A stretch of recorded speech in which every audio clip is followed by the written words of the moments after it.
It's SickBoy from the Gaminganarchist Collective, and welcome to the Anarchic Eye for the 30th of October 2013.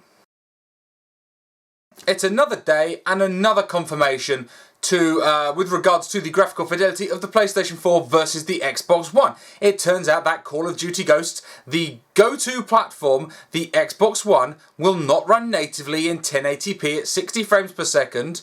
It will run at 720 60 frames per second. However, the PlayStation 4 will run at 1080 and also 60 frames per second. Now this is going back a couple of weeks now. There's been a lot of rumours and this is now coming in. We recently had Battlefield yesterday, made the confirmation again that it was going to be lower resolution than the PlayStation 4, and Microsoft came out with a while ago to say that this was a developer choice, to say that the game doesn't have to be natively high resolution, you can use lower resolution upscaling for better performance. However, when you have the same game coming out on two machines that are meant to be equivalents, one can run native 1080p, one can only run 720 and needs to be upscaled, and they both run at 60 frames per second, that says to me that there are more limitations with the hardware of the Xbox One than the PS4. Now, considering that this is essentially pre-day one of these consoles, I am somewhat concerned about how far this software can actually be pushed, and this does suggest to me, very much again, to show how much they're looking to push all of this actual processing power off the hardware itself and onto their servers. Which means what? Lack of control for the consumer, lack of actual ownership of your titles.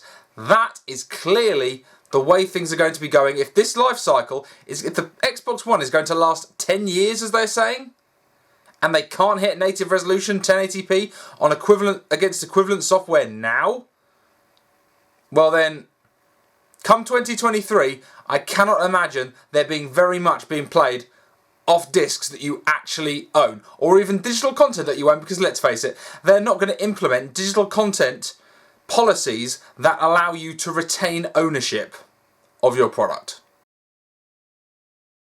Well, currently my favourite development house, CD Projekt RED, have just issued a press release with regards to DRM. Now I'm just going to read this directly off the screen and then we'll have a quick chat about it. Hey. Following our recent announcement of the distribution deals for The Witcher 3 in North America and Europe, there have been some concerns regarding DRM and previous legal issues with The Witcher 2. We've seen a lot of comments in various places around the web and we would like to join in the conversation. I'd like to say it loud and clear, the PC version of The Witcher 3 will have absolutely no DRM from day zero. Zero, zip, nada. It doesn't matter if you choose to buy it from GOG and support us directly or buy the game in box format. You still get 100% DRM free experience, and this goes for the whole world. We fiddled with DRM in the past. Oh boy, how young and naive we were, and that's enough. Lesson learned. Having said that, I'd like to say thank you for your continuous support. You've brought us 6 million copies of The Witcher game so far. Woohoo, let's celebrate. Here, have some cake. Update. It'll be on Steam. The team isn't going to exclude that community by any means. Gamers have a choice in whether they buy their games. They buy it where CDPR does have control, like GOG.com, where there'll be absolutely no DRM. Cheers. Well, that just goes to show how CD Projekt RED get it, how they understand the concerns of the community, and how yet again they are celebrating their 6 million sales over the lifetime of their AAA franchise. They clearly understand how to budget their development costs, what are really reasonable returns for a highly niche product, and here we go again, treating the consumer with respect and not like a damn criminal. And The Witcher 2 is one of the most pirated games on the market. And they are still not touching their highly anticipated Witcher 3 with any DRM outside of any DRM that Steam may put on it themselves, or any distribution net platform, I assume, if they're going to anyone else. This just goes to show these companies that there is a way you can move forward. CD Projekt RED is growing from strength to strength on the grounds of one franchise. And they have the Cyberpunk rendition coming out, the version of the old Cyberpunk board game. They are a high quality company, and their PR says all the right things that you should be wanting to hear as a consumer. And all I can say is, thank you very much for actually listening. Well, EA again. They do like to pop up in the news, don't they, recently? Right, it turns out EA Games have closed down Victory Studios. And Victory Studios were the developers responsible for making the Command & Conquer free-to-play RTS game. This game has had a playable beta. It was actually, playable alpha, and has been available since in production since 2011. It's been a highly anticipated game. Clearly EA don't see profit in it, which says to me that an RTS free-to-play, clearly they didn't have enough ways of scamming in microtransactions or something of the like. And unfortunately, fellow Command & Conquer fans, your franchise has pretty much just been buried again. Sucks. Absolutely sucks. But there you go. EA clearly don't see a profit in that franchise, and they've shut down the developers that they had working on the matter. So, sad news all around there.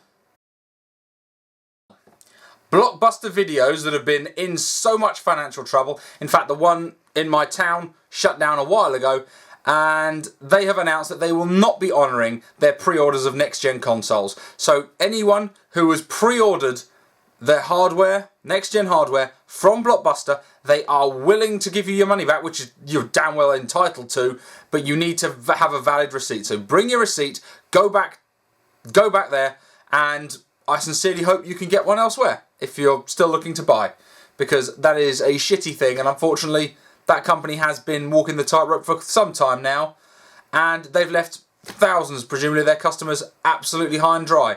It is a shitty situation for them, and frankly I look forward to watching the company go down the tubes for the way that they actually let down their consumers. Well, it's been confirmed by Respawn Games that Titanfall will not come to the PlayStation 4. However, they have said it will remain an Xbox One and a PC exclusive title. That does not preclude sequels. Apparently Microsoft do not have the rights to the franchise in perpetuity, but they do have exclusive distribution console rights. So that means those of you who are going to be on the PlayStation 4 and maybe even on the Wii U, we don't know whether they're going to be working with them directly, but it looks like any sequels to Titanfall will be available to, at the very least, PlayStation gamers in the future. Well, Ubisoft are being scabby twats as they are marching in the forefront of DRM since EA backed away from it and THQ went bust. These scabby pricks with their Uplay passport have said that with Assassin's Creed 4, if you don't have a new copy, or you don't log in for Uplay, and I don't bloody like Uplay, it's some scabby DRM, if you don't sign in with a Uplay account, you don't have access to a fairly major minigame.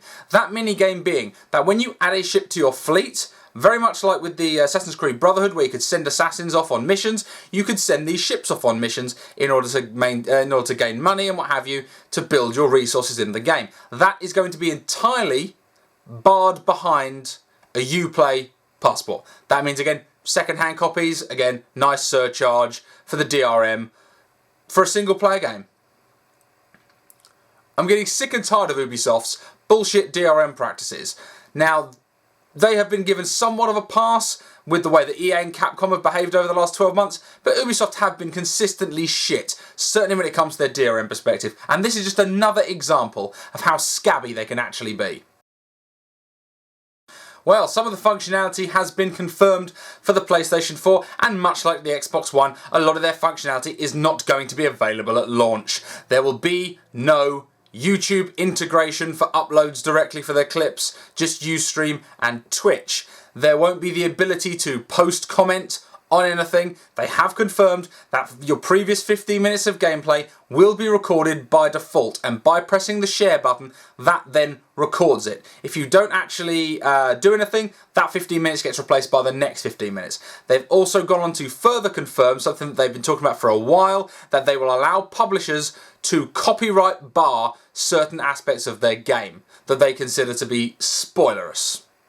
Now, I personally disagree with that. That's their policy, that's the way they're going forward. You'll see in the description field their full FAQ of that information and what issues and what things will not be available at launch that were previously suggested would be available, but of course, it's that nebulous bullshit launch season where, much like the Xbox One, functions are being withheld and restricted.